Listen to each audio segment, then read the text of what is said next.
من الشيطان اللعين الرجيم بسم الله الرحمن الرحيم الحمد لله رب العالمين والصلاة والسلام على أشرف الأنبياء والمرسلين خاتم النبيين مولانا أبي القاسم محمد اللهم صل على محمد وآل محمد وعلى آله الطيبين الطاهرين المعصومين المنتجبين أما بعد فقد قال الله سبحانه تبارك وتعالى في كتابه الكريم وقوله الحق بسم الله الرحمن الرحيم كل نفس ذائقة الموت آمنا بالله صدق الله العلي العظيم اللهم صل على محمد وآل محمد. Brothers, السلام عليكم ورحمة الله وبركاته.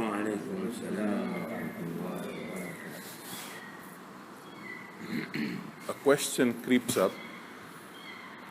Somebody asks, what is this adila that you're talking about, adila? What is it? Where does it come from? Because we say it when a person is dying, on the death throes, when he's about to leave this world, there is a concept of adila. And that's one of the most dangerous concepts, the most dangerous, distracting element at the time of death. Adila basically is the insinuation, waswasa, and to remove from the right path by Shaitan. Shaitan comes at the time a person dies. He tries to confuse him, he tries to test him, he tries to divert him from the path of Allah subhanahu wa ta'ala. At that time when the person is dying, he needs all the help. That is why the advantages of having a family member or the family members when a person is dying are many. Amongst those, one of them is that the family members will assist this person to perform certain recitations, the dua we said of istighfar, to perform recitations of all the shahadat, to perform the recitations of the tenets of Islam, to recite dua adila if he can. If he can't, at least somebody is keeping something there, like dua adila for him to remind him about these tenets of Islam. The other advantage is somebody who is dying can probably, before he reaches that stage, he can give his wasiyah and he can give instructions after his death, what is to be done, what is not to be done, etc. So that is one of the benefits of having the family members around.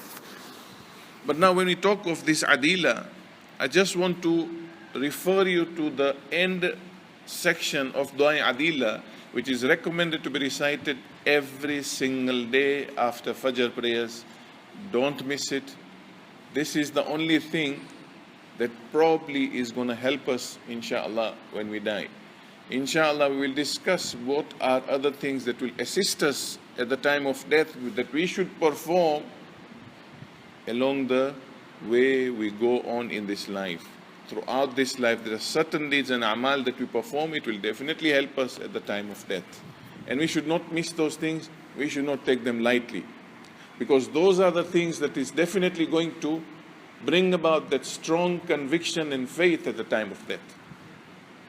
In dua adila, what we do, we recite all the articles of faith from the start: Tawheed, Adalat, Nubuwa, Imama, and the hereafter. Everything to do with Mizan, to do with Sirat, to do with Munkar Nakir, to do with death, to do with Nar, to do with Jannah. We declare all these things. At the end, we tell Allah subhanahu wa ta'ala, Allahumma ya arhamar rahimin, inni awda'tuka yaqini hadha wa thabata dini.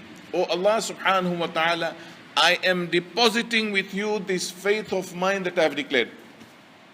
I am depositing it with you. Look at the words that Imam have taught us to recite. I am depositing these words with you. And the firmness of my belief, I have left it with you. وَأَنْتَ خَيْرُ مُسْتَوْدَعٍ. Oh Allah, you are the best of the keepers of deposits. Subhanallah. I am keeping this deposit with you. You are the best of deposit keepers. And then we say, وَقَدْ أَمَرْتَنَا بِحِفْظِ الْوَدَاعِ. You have ordered us to keep deposits of others. Amana, you have ordered us to keep of others. I have kept it with you, the best of depositors. فَرُدَّهُ عَلَيَّ وَقْتَ حُضُورِ مَوْتِي. Oh Allah, I'm asking you for one thing. Return this deposit to me, these articles of faith that I have put with you as a deposit. Return it to me when Malakul Maut comes to remove my soul from the throat. When Malakul Maut comes to remove from my throat. And وَعِنْدَ مَسْأَلَةِ مُنْكَرٍ وَنَكِيرٍ. And when Munkar and Nakir come to ask me these questions, I want this deposit back, Ya Allah, because I've been reciting and I've been reciting from the bottom of my heart, Oh Allah, I'm going to suffer at that time, I know. That is why I'm reciting Dua Adila every day. Now I'm depositing it to you. Give it back to me when Munkar and Nakir come to interrogate me and ask me, Man Rabbuk, Man Kitabuk, what is your book, what is your Lord, Man Nabiyyuk, who is your prophet, who is your Imam. I want it back so I can answer those questions at that time. These are realities. These are philosophies. These are things that we should not consider it light.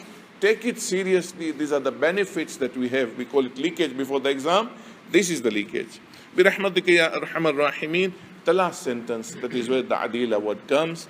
Allahumma inni a'udhu bika min al-adilati inda al-maut. Oh Allah, I seek your protection from the adila at the time of death. This adila is actually the deviation from the path of Allah subhanahu wa ta'ala. And that is the greatest test that a person is going to face. We should ask Allah subhanahu wa ta'ala for maximum assistance at that time. Sallu ala Muhammad wa ali Muhammad. Allahumma salli ala Muhammad wa ali Muhammad. Right. What are the benefits that the person gets in the next few minutes when he is dying? And we are assisting him at that time. What are the benefits that he will get? And there's something very important. From a hadith and from events in the past, Ayatollah Sistani is quoting in Thawab al-A'mal, page number 433, where he says, there was a person called Zayd bin Ali. And he relates from his father that Mulay Mutaqiyan, Ali ibn Abi Talib, salawatullahi wa salamu alayhi, who says that the Holy Prophet sallallahu alayhi wa alihi wa sallam, he was actually visiting a person, a descendant from Janabi Abdul Muttalib, who was on his last death throes. He was leaving this world. When the Prophet reached there, he saw that this person was not being laid with his feet facing Qibla. He was just on his bed. So the Prophet immediately instructed at that time, ensure that he lies down facing Qibla. His feet, as we explained, the soles should be facing Qibla. Please keep him in that state. In fact, he told them to immediately do it. And then he's telling them, if a person dies when his feet is facing Qibla, then remember that all the angels will turn their attention towards him. An angel, a pure being, will turn his attention towards him, and Allah subhanahu wa ta'ala himself will also turn his attention towards him until he leaves this world. Just by facing Qibla. That's why Ayatollah Sistani and all other Maraji has made it ihtiyat, a wajib. Don't even wait for somebody to tell you. You're seeing somebody dying and you're there, don't even wait for the guardian if he's not around. Just do it. Get him to face his feet towards Qibla. Then you start to cry afterwards. No need to cry there. Don't panic. He needs you more. He needs you with your full attention. Give him everything. Then you can sit down and cry. I've lost my dear one. Fine. But at that time, there is no time to cry. Give him the best you can do. Then there is another incident that Ayatollah Sistani again quotes in Thawab al-Amal, on page 434. He says that our sixth Imam, Imam Ja'far al-Sadiq salawatullahi wa salamu alayhi,